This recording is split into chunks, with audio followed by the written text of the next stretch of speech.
Bazooka കണ്ടു. ഈ പടത്തിൻ്റെ ഐഡിയ എനിക്ക് ഭയങ്കര ഇഷ്ടമായി. ഇതിൻ്റെ ഒരു ഇൻറ്റൻഷൻ അടിപൊളിയാണ്.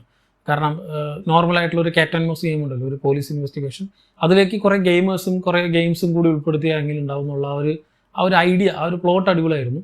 പക്ഷെ അതിൻ്റെ എക്സിക്യൂഷൻ സൈഡിലേക്ക് വരുമ്പോൾ ഈ കാര്യത്തെ കുറച്ച് വലിപ്പിച്ചിട്ടാണ് സിനിമയിൽ പറയുന്നത്.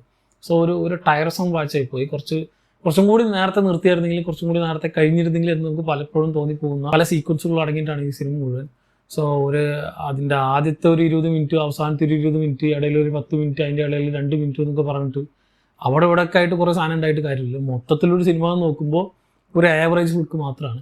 കാരണം ഈ സിനിമ വേണമെങ്കിൽ ഒരു ക്ലൈമാക്സ് പോർഷനിലൊക്കെ എത്തുമ്പോഴാണ് ഒരു ചെറിയൊരു എലിവേഷനെങ്കിലും വരുന്നു പറയും. അത് ആക്ച്വലി ബിലോ ആവറേജ് ആയിട്ട് പോകേണ്ട ഒരു പടത്തിനെ ഒരു ആവറേജ് ലെവലിലേക്ക് എത്തിച്ചു എന്ന് മാത്രമേ ഉള്ളൂ. അതിൻ്റെ അപ്പുറത്തേക്കൊന്നും അത് ആ കാര്യത്തിലൊന്നും തരാനില്ല. കാരണം അതുവരെ നമ്മൾ തന്നെയാണ് ഈ പടം കണ്ടുകൊണ്ടിരുന്നത്, നമ്മൾ തന്നെയാണ് സഹിച്ചുകൊണ്ടിരുന്നത്.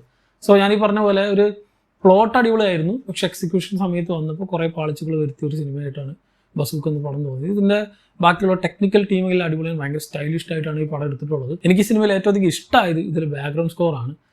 മൊത്തത്തിലുള്ള ഒരു മേക്കിംഗ്, ചില സീക്വൻസുകളെല്ലാം എടുത്തു വെച്ചതും അതിൽ ഈ നല്ല കിഡിലിനായിട്ടുള്ള കുറേ ട്രാക്സ് ഇട്ടതും അത് നമ്മൾ നോർമലി കേൾക്കാത്തൊരു സാധനമാണ്. ഇപ്പോൾ ഒരു ഗെയിം ബേസ്ഡ് മൂവിയാണ്, എന്നാൽ അതിനായിട്ടുള്ള ഒരു ഫങ്കി ആയിട്ടുള്ള ഒരു ടെക്നോ ബേസ്ഡ് സൗണ്ട് ഇഫക്റ്റുകളൊക്കെ ഉണ്ടാവില്ല, അതൊക്കെ വെച്ച് കുറേ അടിപൊളിയായിട്ട് ഇതിൻ്റെ ബാക്ക്ഗ്രൗണ്ട് സ്കോറുകൾ ചെയ്തിട്ടുണ്ട്.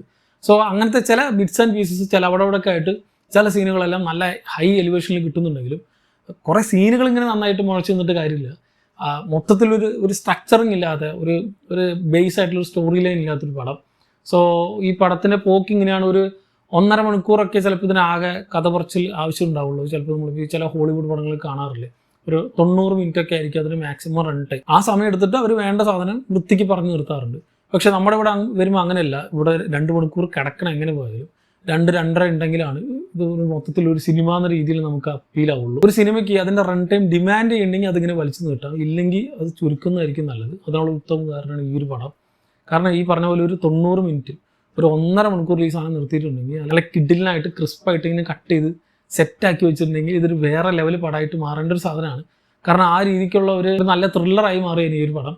പക്ഷേ ഇത് ഒരുമാതിരി ഒരു ഡ്രാമയായി ഇഴപ്പിച്ച് പോയിട്ട് അവസാനം ഒരു എങ്ങനെയൊക്കെയോ നിർത്തിയ ഒരു പടമായിട്ട് തോന്നും. നമുക്കൊരു മെമ്മറബിൾ ആയിട്ടുള്ളൊരു മൊമെൻ്റ് എവിടെയും തരാത്ത വെറുതെ ജസ്റ്റ് ഒരു ആവറേജ് ഫ്ലിക്ക്, ഒരു യൂഷ്വൽ എല്ലാ ആഴ്ചയും നമ്മൾ കാണുന്ന രീതിയിലുള്ളൊരു പടങ്ങളില്ല. ആ രീതിക്ക് ഒട്ടും മെമ്മറബിൾ അല്ലാത്ത, നമ്മൾ കണ്ടിറങ്ങി കഴിഞ്ഞാൽ കംപ്ലീറ്റ്ലി മറന്നു പോകുന്ന രീതിയിലുള്ളൊരു പടം. എന്തിനാണ് ഇത്ര ടൈം എടുക്കുന്നതെന്ന് എനിക്കൊരു പിടുത്തം കിട്ടിയില്ല. കാരണം ഇപ്പം നമ്മൾ മലയാളികൾ കണ്ട് ശീലിച്ചത് കൊണ്ടായിരിക്കും, അല്ലെങ്കിൽ ഇന്ത്യൻ സിനിമകളുടെ സ്ട്രക്ചറിങ് അങ്ങനെയാണോ, ഇതൊരു വേറൊരു ടോപ്പിക് തന്നെയായിട്ട് എനിക്ക് തോന്നി. കാരണം 1.5 മണിക്കൂറിൽ എന്തുകൊണ്ട് സിനിമ ഇറക്കില്ല? അതിപ്പോൾ തിയേറ്ററുകാർക്ക് ഇൻ്റർവെല്ലിന് സമയം കൊടുക്കാൻ പറ്റാത്തത് കൊണ്ടാണോ എനിക്കൊന്നറിയില്ല. ഈ പടം എനിക്ക് അങ്ങനെ തോന്നി.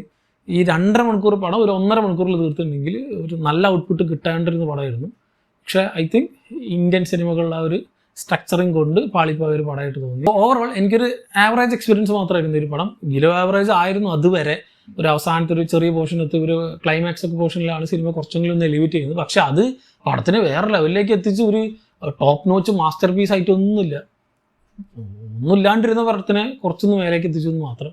ഇതിപ്പോൾ ഈ അവസാനത്തെ 20 മിനിറ്റ്, ആദ്യത്തെ 20 മിനിറ്റ്, അതിൻ്റെ ഇടയിൽ ഒരു 10 മിനിറ്റ്, അതിൻ്റെ ഇടയിൽ 2 മിനിറ്റ് എന്നൊക്കെ പറഞ്ഞ് ആ പരിപാടി ശരിയല്ല. ഓവറോൾ ഒരു മൂവി ജസ്റ്റ് ഒരു ആവറേജ് ഫ്ലിക്ക്. സോ കണ്ടവരുണ്ടെങ്കിൽ നിങ്ങളുടെ അഭിപ്രായം എന്താണെന്നുള്ള താഴെ കമൻറ്റ് ബോക്സിൽ കമൻറ്റ് ചെയ്യാം. മറ്റൊരു വീണ്ടും കാണാം. നന്ദി.